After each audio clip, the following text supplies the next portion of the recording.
Hey guys, and welcome to a brand new video here on FPL Now, your #1 source for tips, tricks, and everything you need to know for Fantasy Premier League football. Today, we're going to be going over a wildcard draft for Game Week 14. So if you're excited for the video, as always, make sure to drop a like down below. Leave a comment, which transfers are you making, because we don't have a long deadline in the slightest. Subscribe if you're brand new. With all of that out of the way, let's get into the video.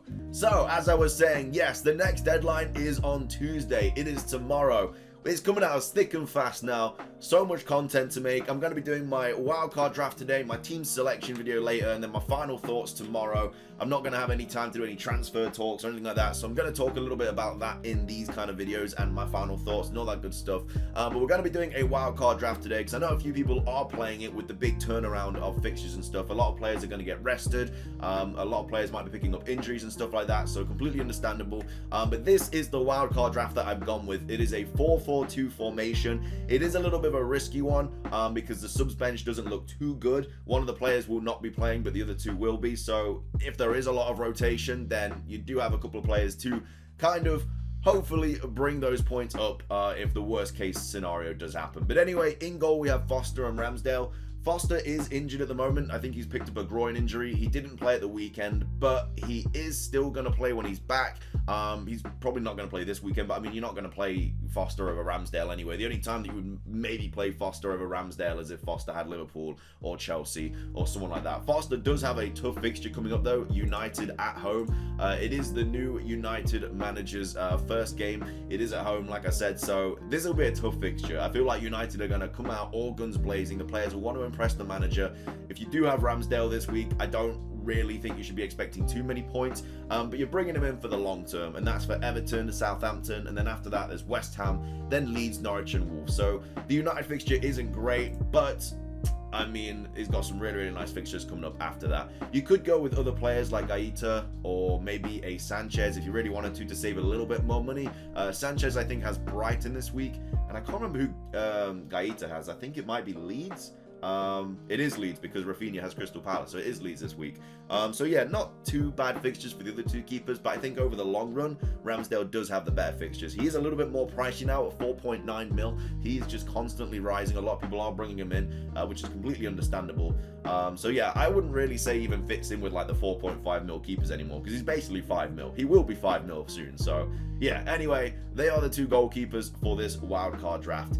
The back line are Alonso, James, Trent, Cancelo, and Johnson.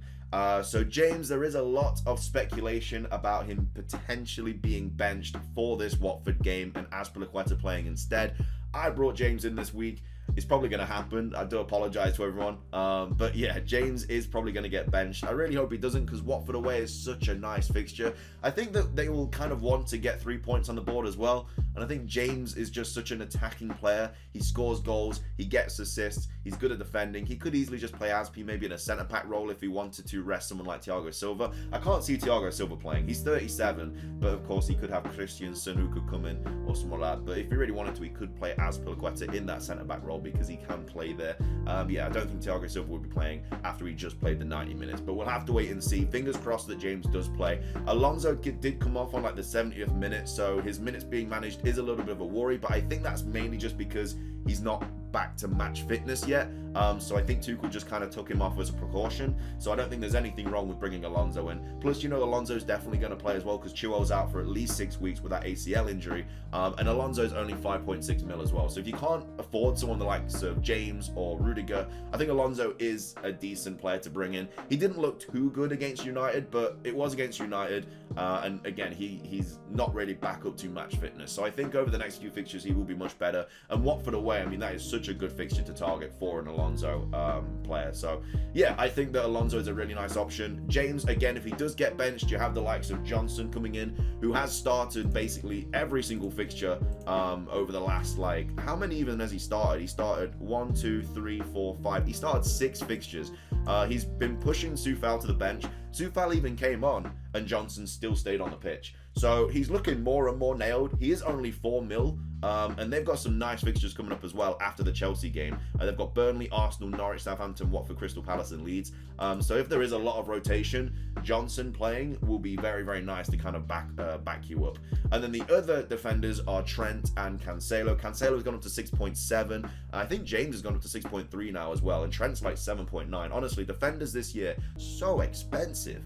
But yeah, they are the back line. It's a really, really nice back four as long as they all play. Cancelo, I think, is more likely to play over this busy Christmas period than James, because Cancelo is just honestly one of the best players in that City lineup this season. He's played every single game so far, I'm pretty sure.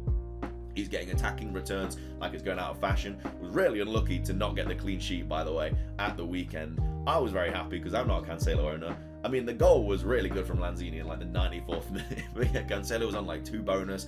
So yeah, I do feel for you if you are a Cancelo owner. But I'm really, really glad that goal went in because it really helped my game week out. Because as I said, he was on 5 points already because he did get carded and then he was on 2 bonus as well. So yeah, he would have been coming out with 7 points. So yeah, I mean, James would have also got a clean sheet as well if it wasn't for the Jorginho mistake. But yeah, that is the back line for this wildcard draft. In the midfield, we have Gundogan, Rafinha, Salah, Jota, and Brownhill. Now, Brownhill is there just for bench fodder. Again, he didn't play at the weekend. I cannot believe that that game was called off. Unbelievably unlucky if you are a Spurs player owner, if you do own the likes of Kane or Dyer or Son, or you own any Burnley players as well. It's just really unfortunate. I don't think there's been a snow day since like 2010 or something, so no one can really predict that. So it's just really, really, really unlucky. And I was a Son owner as well. Like it happens to the best of us. There's nothing wrong with bringing in a Spurs player and then that happens. I mean, it's completely out of your control. Like, how are you to know that it's going to snow that much at Turf Moor? But yeah, Brownhill is in just for the bench. He's just because he's 4.4. He's a cheaper option. And then we have Jota, Salah, Rafinha, and Gundogan. So Jota again, I think is just such a good player to have in your team over the next ages, to be fair, because even if Firmino is back, you've then got the Africa Cup of Nations, which will see Mane and Salah out of the team. So yeah, Jota is just honestly going to be playing every single game. Like, they just have to. He won't maybe have the talent of Salah and Mane up front with him for long. He probably will have like someone like Origi, Firmino, and then like maybe Trent or not Trent, Alex Oxlade-Chamberlain. Because like I say, once they go off to the Africa Cup of Nations, Klopp's front three is going to be very much not as good as if he had all his players back. But Jota is still very much in a team. I think you definitely need to bring him in if you can't bring in the likes of, I don't know, like a Son, or if you don't want to bring Foden in once he's back from injury. And then we have Salah as well. Again, just don't even need to talk about salaries. To be fair, I think Trent's been getting like better returns than Salah over the last 3. So I really need Salah to pop off and actually get like some decent points one week to make me feel better about captaining him. But again, you can't not captain him because everyone else is doing it. So if he does pop off one week, it'll hurt you. So yeah, that's why you kind of just have to keep the armband on him. Rafinha up next. He's got 2 really nice fixtures in Crystal Palace and Brentford, and then you'd get rid of him. The good thing about Rafinha is you can easily downgrade him to the likes of Conor Gallagher, and Mbumo, Smith Rowe, anyone like that. It's really not a problem. You've got a lot of choices with Rafinha, and like I say, he's got some really nice fixtures coming up over the next 2. So yeah, I think he's a nice player to have in your team at the moment, especially with the likes of Bamford coming back. These players that are just going to help him get attacking returns and stuff. So yeah, I think Rafinha is a really nice player to have in your team right now. Gundogan, a little bit of a risky pick. You could go for someone like Gallagher or Smith Rowe over Gundogan if you did want to. It's just the fixtures coming up are really, really nice. He has started the last 3. So yeah, Gundogan, I mean, with the likes of Foden out, Grealish out, De Bruyne out, I mean, Gundogan is going to play. It's just how long are they going to be out for? But I think just Gundogan is a really, really nice player to have. He's cheap. He's only 7.2. You could get someone like Silva instead if like I say, if you really, really wanted to. But I like Gundogan a lot more. It just kind of gives me the vibes of last season when he just went on that ridiculous run. I brought him in early last season as well. It's how it helped me get like 700th in the world last season.